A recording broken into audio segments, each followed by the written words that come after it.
Una gran acería es como una herrería a gran escala.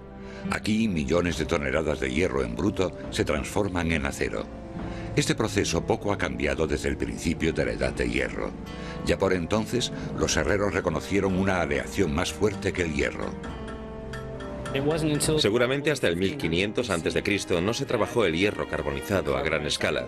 Ese fue el principio del uso esporádico del acero. El acero, una aleación del hierro y el carbono, subproducto del proceso del hierro forjado, era más fuerte, más flexible y más ligero que el hierro, el cobre o el bronce. Se convirtió en el material preferido para fabricar espadas y armaduras, pero los herreros solo podían fabricar acero en pequeñas cantidades y con dificultad. Eso hasta mediados del 19, cuando la producción del acero se vio revolucionada por obra de Henry Bessemer. La tecnología fue desarrollada de forma independiente por dos personas distintas, y Bessemer registró sus patentes en 1856. El concepto de Henry Bessemer para la producción en masa del acero fue consecuencia de la Guerra de Crimea. Bessemer inventó una munición de artillería demasiado potente para los cañones de hierro fundido que se utilizaban para dispararla. Su solución fue crear un cañón más resistente, hecho de acero. Pero no existía método alguno para fabricarlo en las cantidades que necesitaba, de forma que él mismo lo creó. Diseñó un gran recipiente en forma de botella en el que se vertía el hierro fundido líquido. En el fondo había una especie de grandes chorros de aire que bombeaban aire comprimido al caldero y que lo inclinaban hacia arriba, de manera que el baño de hierro fundido quedaba sobre el aire comprimido. El aire atravesaba el hierro y al hacerlo el oxígeno se combinaba con el carbono del hierro y quemaba las impurezas, como el carbono y el silicio. De esa forma era más sencillo volver a introducir el carbono a niveles concretos para crear una aleación más equilibrada, cuyo resultado final era el acero. Al controlar mejor la cantidad de carbono presente en el hierro, los herreros podían controlar también la calidad del acero, y lo que era aún mejor, podían fabricar más acero en menos tiempo. Había comenzado la producción en masa. En cuestión de una década se construyeron fábricas en los Estados Unidos.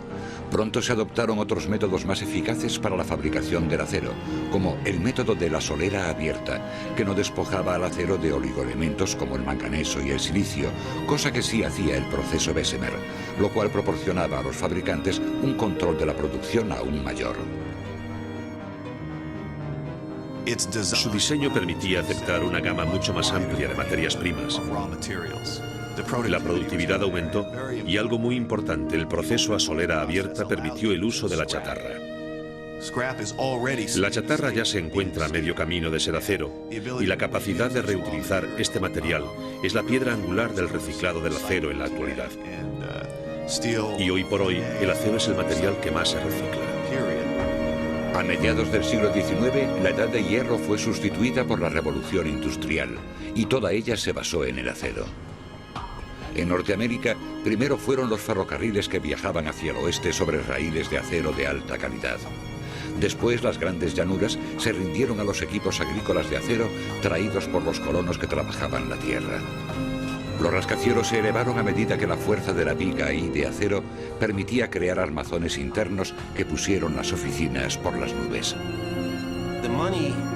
El dinero que se ahorra al poder aprovechar un solar construyendo hacia arriba tanto como se quiera es lo que hace que el acero sea un producto tan eficaz. La isla de Manhattan creció verticalmente gracias al acero y alcanzó su techo en 1931 con el Empire State Building de 381 metros. Los puentes de acero, resistentes y flexibles, cubrieron espacios que antes no admitían el tendido de un puente. Barcos que se habrían hundido por su propio peso de haber sido construidos en hierro o madera podían medir más de 300 metros y pesar más de 22.500 kilos si se construían en acero. Y el automóvil, inventado en plena revolución, se valía del acero para el motor y la carrocería. El acero se convirtió en una industria. La Steel se puso en cabeza y estimuló la gigantesca economía norteamericana. A principios del siglo XX era la compañía más grande de los Estados Unidos. En los Estados Unidos se fabrican decenas de miles de toneladas de acero al día en las distintas fábricas. En un año en los Estados Unidos se producen del orden de 100 millones de toneladas de acero. El acero es tan barato al peso como las patatas. Pero pensemos en cómo vivimos ahora. Empezamos el día levantándonos de un colchón con muelles de acero. Nos hacemos el café del desayuno en una cafetera de acero, o al menos la plancha de la cafetera es de acero. Revolvemos el café con una cucharilla de acero. Nos subimos al coche o al autobús para ir a trabajar y es de acero. Llegamos a la oficina y subimos 7 tramos de escaleras si queremos hacer deporte, o tomamos el ascensor que va sujeto por un cable de acero. Y así podríamos seguir todo el día. Los actuales fabricantes de acero pueden producir distintos grados de aleación según los gustos de sus clientes, más ligero o más resistente. Estos cambios suelen ser el resultado de determinadas variaciones en la transformación. Algunos de los nuevos aceros que se están utilizando en la industria del automóvil, por ejemplo, no han surgido porque hayamos cambiado la receta para fabricar acero, sino al cambiar la forma de laminar el acero, las diferentes temperaturas que usamos para reducir el producto, para que un pedazo espeso de acero pase a ser fino. Todo eso produce un cambio en la microestructura del acero que ofrece diferentes propiedades, con lo cual las aplicaciones de uso varían. Poder crear aceros que son ultramoldeables y resistentes conservando su bajo costo, y poder proporcionarlos en calibres mucho más finos de tal forma que se pueda diseñar un automóvil que no cueste más, en todo caso menos al fabricarlo. Esa es la clase de cosas que se están haciendo con el acero en la actualidad. El resultado es que el 60% de los tipos de acero que se utilizan en los coches de hoy en día ni siquiera existían hace 10 años. Estos aceros se hacen realidad gracias a las mejoras en la fabricación según el proceso de solera abierta. Se ha conseguido gracias a 2 procesos que se usan en la actualidad: el horno de oxígeno básico y el electrohorno de arco. Los procesos anteriores, el de Bessemer y el de solera abierta, usaban aire, pero el horno de oxígeno básico utiliza oxígeno. El electrohorno de arco utiliza 2 grandes electrodos de grafito sujetos a una tapa para generar una corriente eléctrica a través del acero frío, generalmente chatarra. El arco de la corriente funde el acero. Además del oxígeno, que se insufla al horno para ajustar el contenido de carbono, se añaden al horno otros elementos para producir las propiedades deseadas. Al final, los residuos y las impurezas, llamados escoria, se vierten desde la parte alta del acero. El electrohorno de arco es el método más rentable para producir acero de calidad. Como resultado de ello, los fabricantes de acero son capaces de proporcionar a cada habitante de Estados Unidos los 430 kilos de acero que consumen al año. Pero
acero forjado está hecho con chatarra, piezas de hierro recuperadas de demoliciones o coches viejos y con hierro que sobra de la fabricación de productos férreos.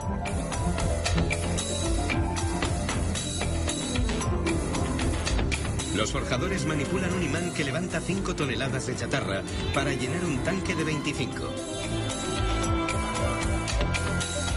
El tanque vacía 2 cargas en un horno cuya temperatura alcanza los 1650 grados Celsius. Se llama horno de arco eléctrico porque genera calor gracias a una corriente eléctrica que fluye por un arco de electrodos. Existen unas 20 clases y 100 subclases de acero. Se crean añadiendo metales o elementos químicos no metálicos como el aluminio, el níquel, el cromo, el vanadio, el manganeso, el carbón y el molibdeno. También se añade fluorina para la fusión de metales, algunos con forma de bloques o lingotes.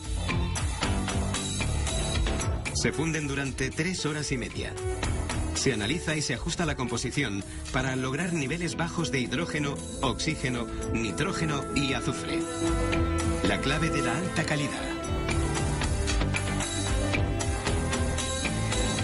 Se vierte en una cuchara de 45 toneladas forrada con material ignífugo. Se añade aluminio y cal para contrarrestar la oxidación provocada por la exposición al aire. Se funde un lingote, un bloque de acero que moldearán en la forja. El metal fundido se cuela por el fondo hasta un molde. La colada por sifón permite que el vertido sea más sencillo, ya que el líquido que desciende fluye sin desperdiciarse. Esta forja puede fundir lingotes de 42 toneladas. Tras varias horas, los lingotes se solidifican y se gira el molde para extraerlos. 12 horas después, se calienta el lingote a 1200 grados Celsius para reblandecerlo y poder martillarlo. Para hacer forjas grandes, se usan unas prensas de forja. En su interior contiene un molde, o 2 moldes, según la técnica utilizada. La prensa ejerce una presión de miles de toneladas que oprime los lingotes contra el molde. El acero se oxida por la exposición al aire. Se usa agua a presión para eliminar el óxido. Un lingote pasa por un molde varias veces o por varios moldes en un orden determinado. Cada prensada lo acerca más a la forma final.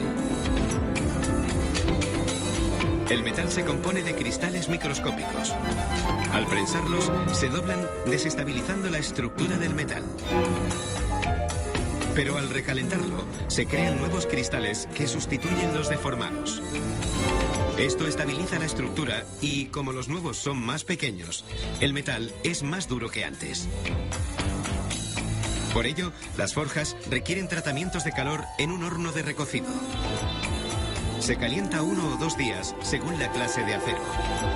Se sumergen en un baño de agua y químicos durante 5 horas. Esto lo fortalece aún más. Por último, se monta la forja de acero en tornos y fresadoras. Se eliminan todos los restos de óxido que quedan. Unas máquinas de precisión forjan el encargo del cliente, normalmente piezas como rotores y ejes. Muchas fábricas prefieren comprar forjas con forma de barras y moldear ellos mismos.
Altos Hornos de México es una siderúrgica integrada que genera acero a través de procesos desde la extracción de fierro y carbón en sus propias minas hasta la fabricación de productos terminados. En el inicio del proceso metalúrgico, el mineral de fierro es tratado por peletización y sinterización, mientras que el carbón se procesa por coquización.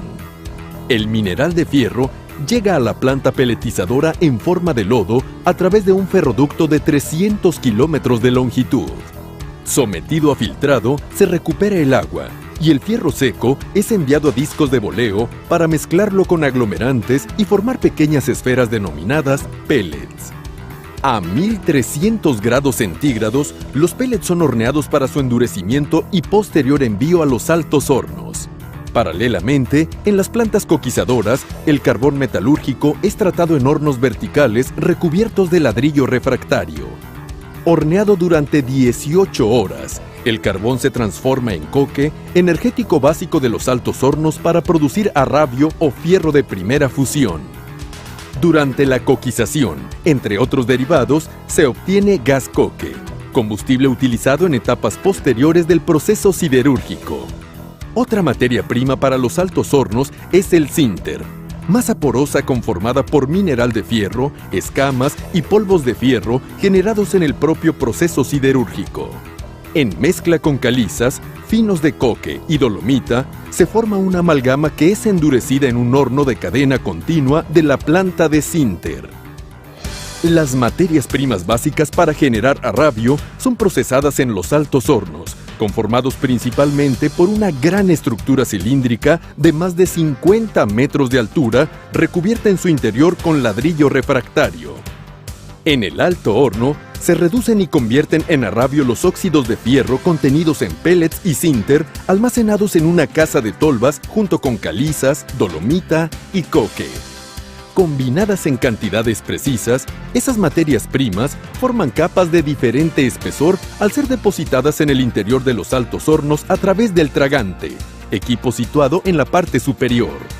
Por la base del alto horno se introduce aire caliente a alta presión que enciende el coque y funde el mineral de fierro en un ambiente de hasta 1650 grados centígrados. En la parte baja del alto horno, un crisol de grafito recibe el arrabio líquido que a través de conductos denominados piqueras y canales es vaciado a carros termo de 200 toneladas de capacidad. Para eliminar contenidos de azufre, en la planta desulfuradora se aplican al arrabio reactivos como carburo de calcio y magnesio. La escoria generada durante la fusión es depositada en piletas y enfriada con agua. Posteriormente, es almacenada o vendida como subproducto. Para la conversión del arrabio en acero, AMSA utiliza la técnica de aceración con base en oxígeno denominada BOF por sus siglas en inglés. La aceración inicia con la carga de chatarra a los convertidores, hornos en forma de pera de hasta 150 toneladas de capacidad, recubiertos en su interior con ladrillo refractario. Cargada la chatarra en cantidad exacta, se vacía al convertidor a arrabio líquido a través de grandes ollas operadas por grúas viajeras.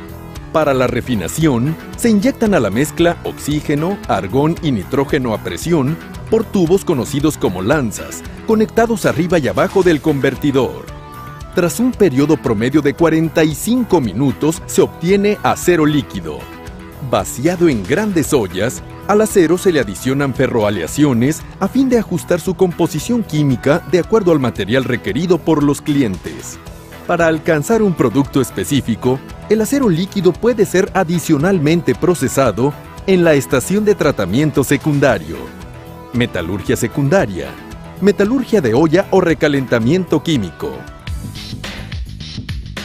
La transformación del acero líquido en planchón se efectúa con equipos denominados máquinas de colada continua. El proceso inicia con el vaciado de las ollas a una caja metálica recubierta de ladrillo refractario denominada distribuidor. Por la base del distribuidor, el acero líquido pasa a un molde oscilatorio de cobre enfriado por agua. Inmediatamente, a través de una serie de rodillos con sistema de enfriamiento, empieza a solidificarse hasta formar el planchón. Al término de la colada continua, sistemas primario y secundario de corte a base de oxigas fraccionan el planchón en las dimensiones requeridas. Los planchones de acero se producen en diferentes espesores, anchos, longitudes y peso. Cada pieza es identificada para su posterior proceso en laminación en caliente. Considerado columna vertebral de AMSA, el departamento de laminación en caliente cuenta con una línea de tira que genera cinta de acero en rollo y una línea de placa que fabrica planchas u hojas de acero. En ambas líneas, el proceso inicia con el recalentado del planchón a 1330 grados centígrados. A través de 2 molinos reversibles, en la línea de placa, el planchón es reducido en varios pases hasta el espesor y ancho requeridos. Luego, a través de mesas de transferencia, el producto se coloca sobre una serie de rodillos para su enfriamiento, enderezado y corte. AMSA es el único fabricante en México de placa de acero utilizada en la fabricación de maquinaria agrícola, minera y automotriz pesada, entre otros. En la línea de tira, el planchón es procesado para la producción de lámina rolada en caliente. Inicialmente, el planchón es reducido en un molino universal reversible hasta un espesor de 2 pulgadas y posteriormente, en el M-Stand, se disminuye a 1 pulgada. El espesor final determinado por el cliente se obtiene en un tren de laminación de 6 castillos. Al término de la línea de tira, opera un sistema de enfriamiento y enrollado. Conocida como rollo verde, la lámina rolada en caliente se destina directamente a clientes o pasa a otros procesos en los departamentos de laminación en frío de AMSA. Mediante la laminación en frío, se disminuye el espesor de la lámina a la vez que se modifican y mejoran sus propiedades físicas. El proceso inicia con el decapado para eliminar óxidos mediante una solución con base en ácido clorhídrico. Luego, la cinta es reducida a temperatura ambiente en diferentes molinos a fin de disminuir paulatinamente su espesor y alcanzar las especificaciones deseadas. Para aminorar su dureza, el rollo es recocido en hornos de calentamiento continuo con temperaturas de hasta 750 grados centígrados. La cinta de acero pasa posteriormente a molinos templadores, que le dan mayor calidad superficial y la dureza específica requerida en diversas aplicaciones. AMSA cuenta adicionalmente con líneas de skin pass y tensonivelado, que dan mayor calidad superficial a la lámina en caliente y frío, respectivamente. En esas unidades se logra mayor uniformidad en el espesor, requisito indispensable de los fabricantes de la industria automotriz de línea blanca y de aceros eléctricos. AMSA produce además hojalata y lámina cromada, aceros destinados principalmente a fabricación de envases metálicos. En ambos casos, la lámina rolada en frío se somete a recubrimiento electrolítico de estaño y cromo, respectivamente. A las líneas de laminado en caliente y en frío se suma el departamento de perfiles pesados. AMSA es el principal fabricante nacional de aceros estructurales para la industria de la construcción. La producción inicia con el fraccionamiento del planchón de acero para generar secciones cuadradas denominadas tochos. Recalentados en un horno a más de 1250 grados centígrados, los tochos pasan por diferentes trenes de laminación para producir vigas, canales y ángulos de acero con perfil rectangular o estándar.